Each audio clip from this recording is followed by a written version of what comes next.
there is another microphone that you can turn on if you don't want to talk in the one I just talked to. So I asked Anna to come talk to us about the chamber, and she said, I'm not going to come talk to you, but I'll bring some people to come talk to you. So Miriam and Greg Hutson are here today to tell us about the Gilmer Downtown Association.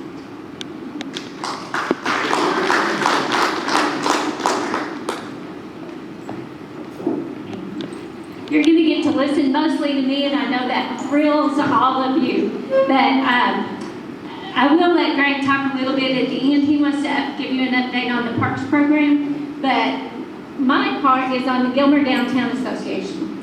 So Gilmer Downtown Association is part of the Chamber of Commerce right now. Probably will stay there. We have been affected by COVID, as it has everything. So everything is kind of slowed down, but we are back working again. Oh, I have an update on the available on Zoom. Okay, so I've got 36 slides, and I'm going to try to get through it in time that Greg can have a few minutes. So if you have comments or questions, I'm probably going to zip right along, so that holler, stop me, whatever. So we put this group together to bring focus and renovation to downtown. I know Pete can't read that because it's too small. So we thought that the way to do it, this is people have tried to do this in the past, and nothing ever comes of it. But we've looked around, and there's so many cities now that have renovated their downtown, revitalized their downtown.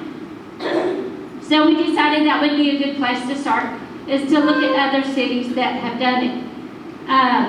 So Mark Maxwell, who's the city manager at Sulphur Springs, he has been very, very helpful to us. He's given us tours and just talked us into the ground. He has helped us so much. So these are some before pictures.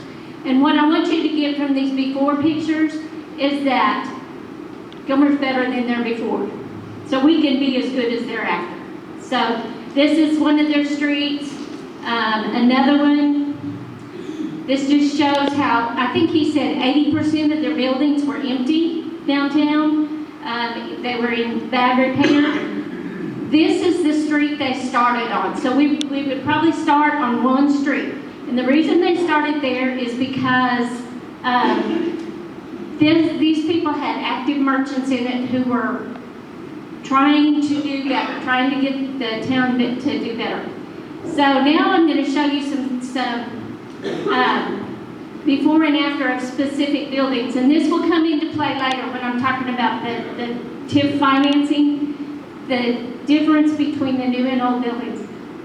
So this was an old building. Here it was after they renovated, put rock on the front. And this was one of their buildings that became this.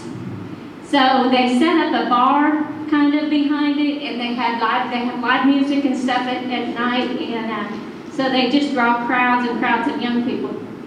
This is one of the most dramatic ones. So this building they purchased for, Greg will probably correct me, but I'm going to say it was $25,000–$30,000. After they did their renovation, it looked like this. And the value of it went up to what, $174,000? Huh? Okay, so he probably, as old as he is, he probably isn't going to remember anything. As old as he is. But you see on here, you see balconies. You see, this is actually a little cafe. It's got the things. And one thing to note here, they have not approved walking around with alcohol, a cup of alcohol in your hand. So this little cafe, they can drink outside, but then there are signs when you're walking away that said, please don't have open containers after past this point. So that is one thing that they have not done yet. This is a street. You see how wide the street is. You see the parking is what do you call parallel parking? And this is afterwards. So what I want to point out in this slide is the parking is now slanted. I'm sure that's the official way to say it. Look at the light poles. I'm going to tell you a little bit more about their light poles later. You see how narrow the streets are. They have to brick their streets. That's another thing Gilmer already has going for it. They spent a lot of money to brick their streets. We have brick all the way around the courthouse. It is under pavement there on Highway 154, but it is under there. So that would be an expense we would not have. The trees are a huge addition, and there is a way to plant the trees so that it does not ruin your streets, and the roots don't come up. It involves an aeration tube going underneath and different kinds of soil. The soil has a lot of gel in it, and he said if they had a big pile of this dirt, then you could hit it on one side and you could see it wobble on the other side. So, but there's a way to do it, and I think the trees add a lot. So, let's talk about parking. So, their square before, they had parking in the middle of their square. You see there, you see all the parking kind of around their courthouse.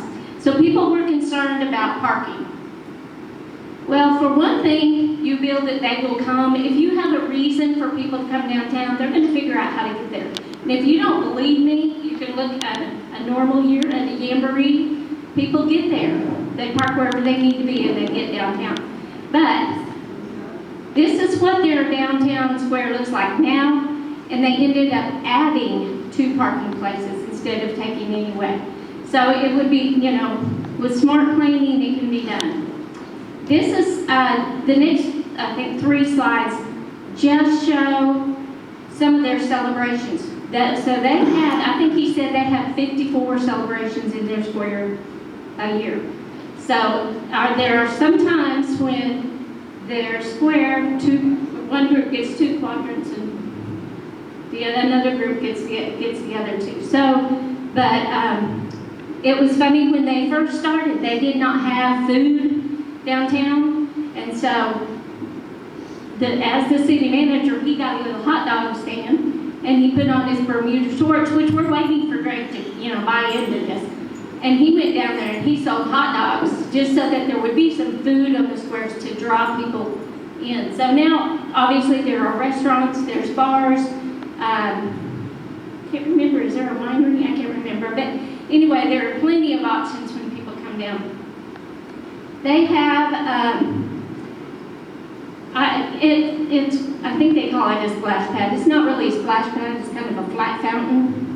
And then during the winter, that's to turn the water off and they put their Christmas tree on that.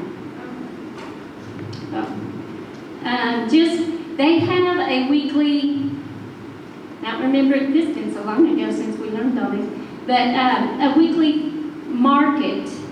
And this is what it looks like. They get the people there. One thing they do have too is a portable stage. Instead of building a stage in, which we've looked at some options on that, but instead of building a stage in, they spent, I think it was like $100,000 and bought a portable stage. Every Friday they bring that, they drag that downtown, set it up, and take it back on Sunday. So this is just some things they have that people have downtown. I'm kind of looking for somebody to build us some tables like that. Some of you guys who are bored and tired and good with work. Janice just volunteered her husband. There's a veteran monument there that it doesn't draw a lot of people. It did at one time, and there are certain occasions like Memorial Day that it does draw people, but it doesn't draw a whole lot. And they just have things for people to do downtown that don't cost money. You've probably heard of the bathrooms, which infrastructure is one thing that we need to consider, bathrooms. And their bathrooms are mirrored. You can see out of them. And so, as long as the light's right, you can't see in them. It needs to be lighter outside than it is inside. So they have lights around them at night. But anyway, and they put it, there by their little splash splash pad, so mama can take one little kid potty and still keep an eye on the other little kid. But anyway, those are interesting bathrooms. Okay, I told you I would tell you a little bit about their light poles. So their light poles serve several functions. They have video cameras up on their light poles. They haven't had a big problem with vandalism just because they've kind of classed it up around there, and people really haven't, they've been proud of it. So they've taken care of it. They also hold the banners. They hold the light, and they have these little shelves at the bottom. So one of the things about building up your downtown, you need to get it so people are comfortable. They can have a drink and they can have something to eat. So one thing about making downtown somewhere where you want to go is that there needs to be people visible. So if you put food and drink in somebody's hand, supposedly they walk 50% slower, which doubles the number of people on your sidewalk. That's the theory. But also, you know, like having windows with restaurants with windows, and have the restaurants seat the people on the outside right in front of the windows. So when you come downtown, you see that it's there's something going on and there are people doing things. The other thing that these light poles do is they have speakers and they play music. Their city manager picks their music. We will not do that. No, they have different, like at Christmas, they play Christmas music, and they have, you know, it's music that's friendly for all. So they have places where people can sit down and eat as a family or with your friends. Okay, so that's them. Here's us. So, two big questions. One, where are we going? And two, how will we get there? So, we are looking at what do we want it to look like, what do we want it to feel like, and what do we want there? What do we want to have in Gilmer? So I think we settled on a mission statement that we wanted it to be a destination.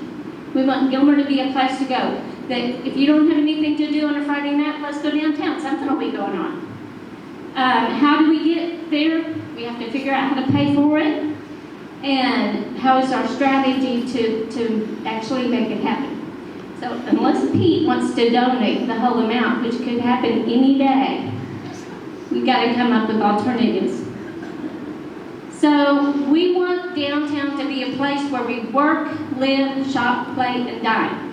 So, just so you know, Haddon Starnes owns a bunch of the buildings downtown. He has 4 apartments, I believe.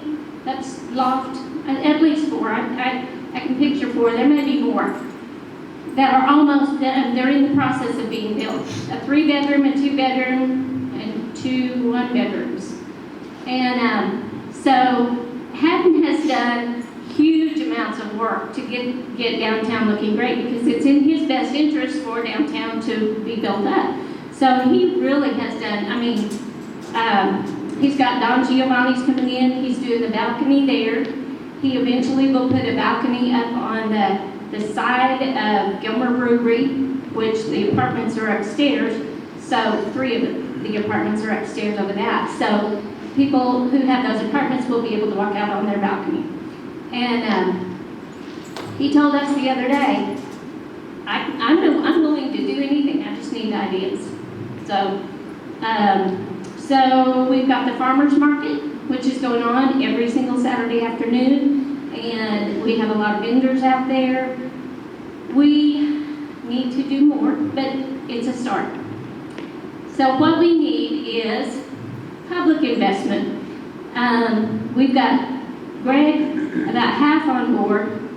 The city is not prioritizing us over the parks, but because they have to look at what's going to bring revenue to Gilmer. But we can still do this, but they are in complete agreement with us narrowing our streets. And the reason we need to narrow our streets, I didn't even talk about this, but we want to make everything downtown pedestrian friendly. We want you to be able to stroll your baby carriage down the street, walk across, stop and visit.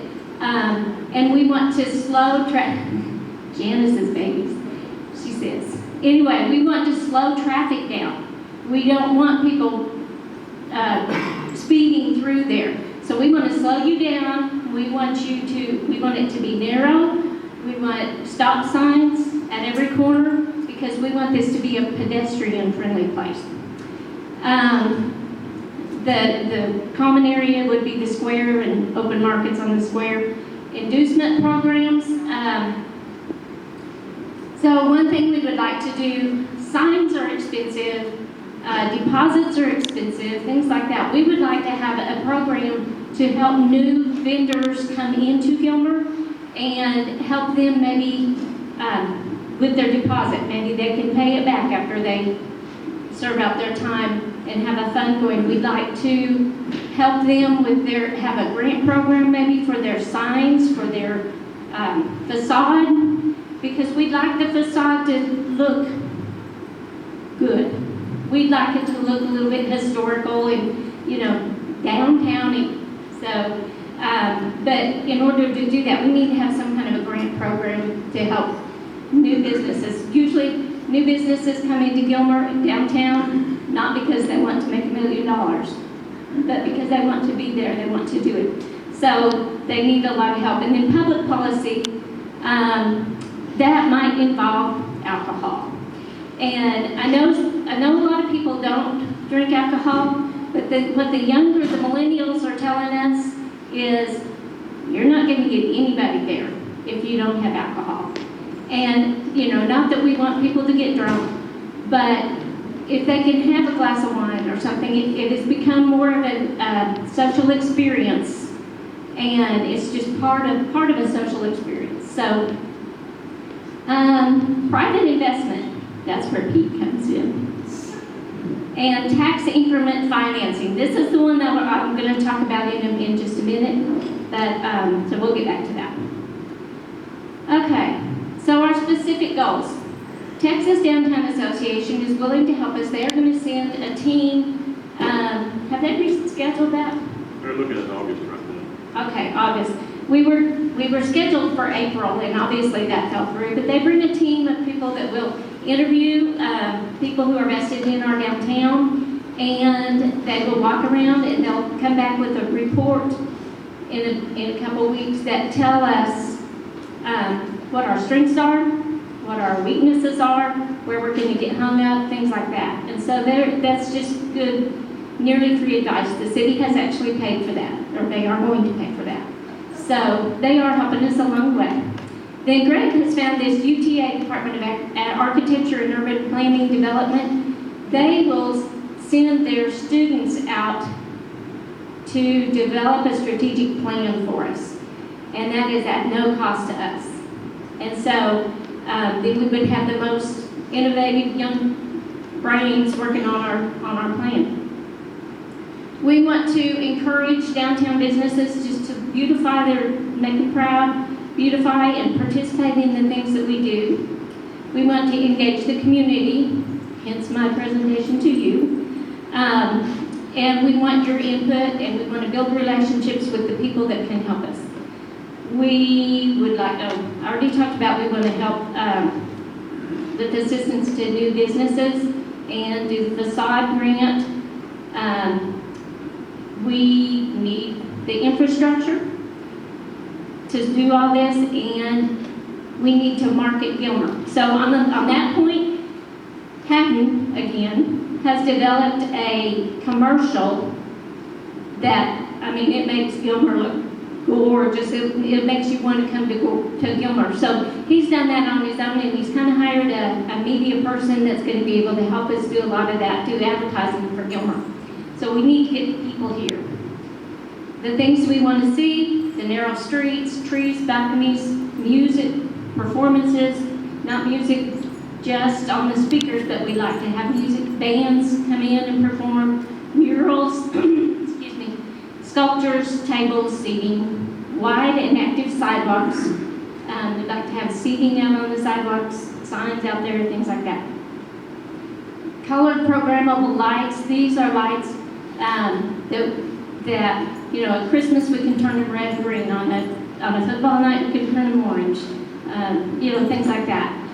We want to have regularly scheduled events that people are going to know is happening, like every, second Tuesday, we're having a sip and stroll or something. So people know, they can predict.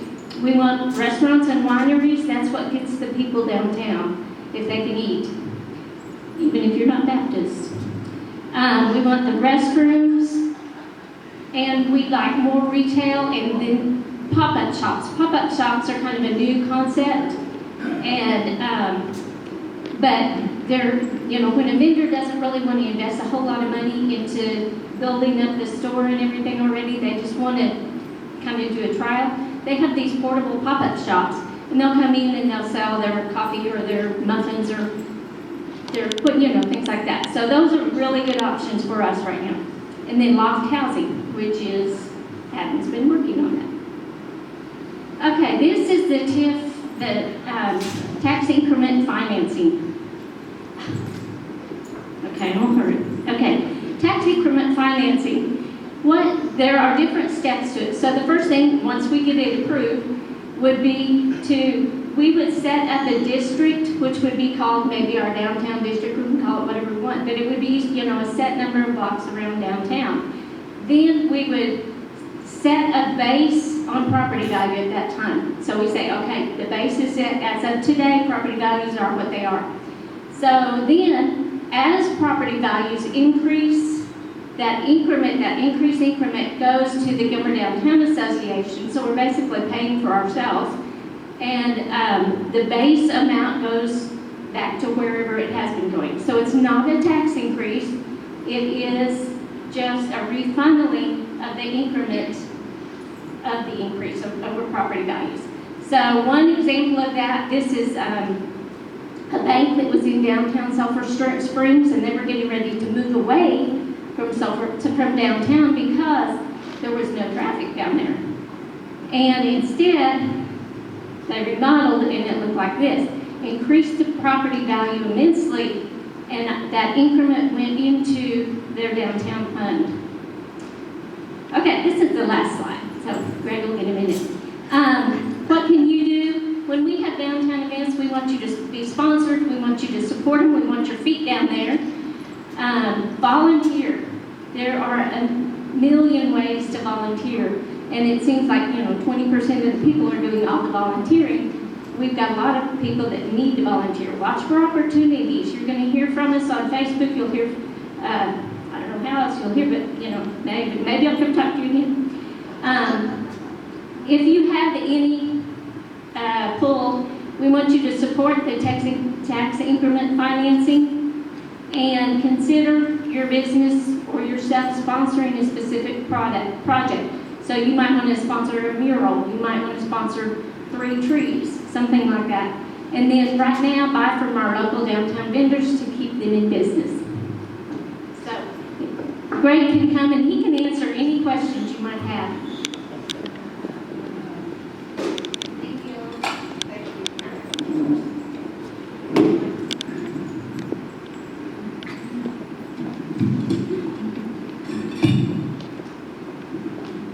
One thing she didn't mention, when I went and visited Mark Maxwell at Sulphur Springs, I asked him how they did it. Where'd you get the funding? And it was through TIF.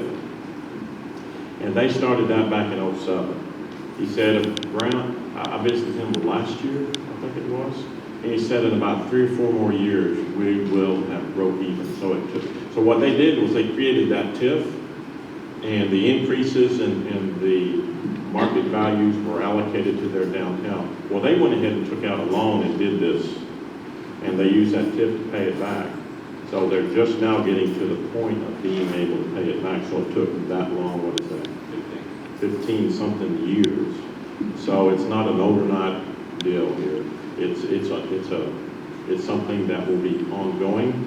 And she said I was going to talk about parks, and I am, but I just want you to understand that this is just a piece of the puzzle of community development. The airport, it's a piece of the puzzle of community development. Code enforcement is a piece of the puzzle of community development. Schools is a piece of that puzzle. Thank God people did the right thing and passed that.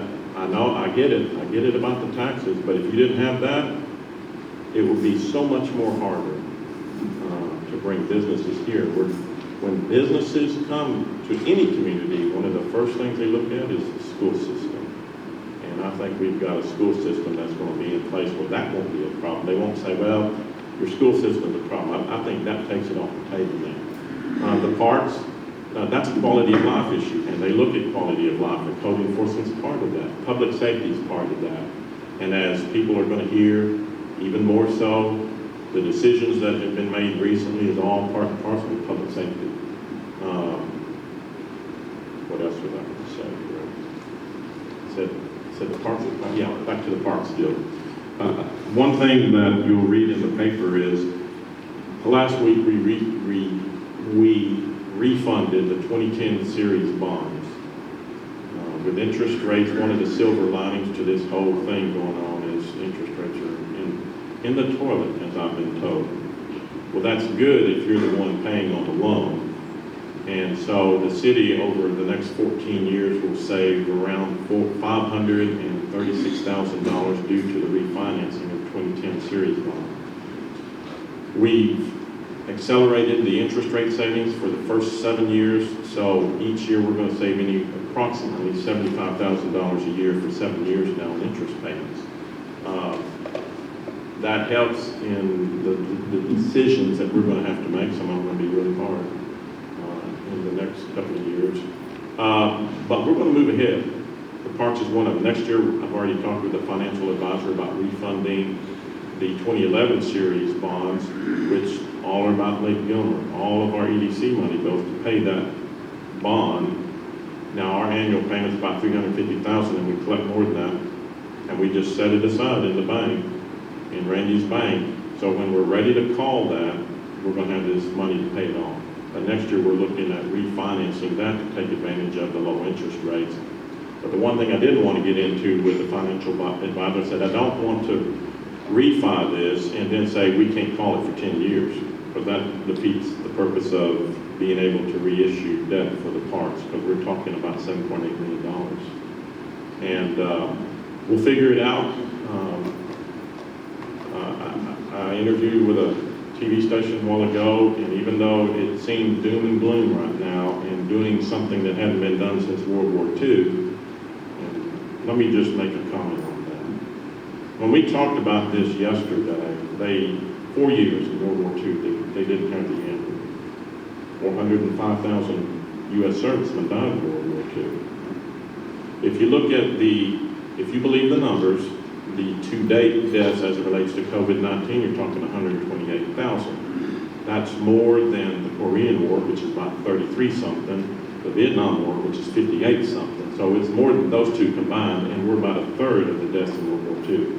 And before all this goes by us, I'm telling you, I won't be surprised if we close in on that 400,000.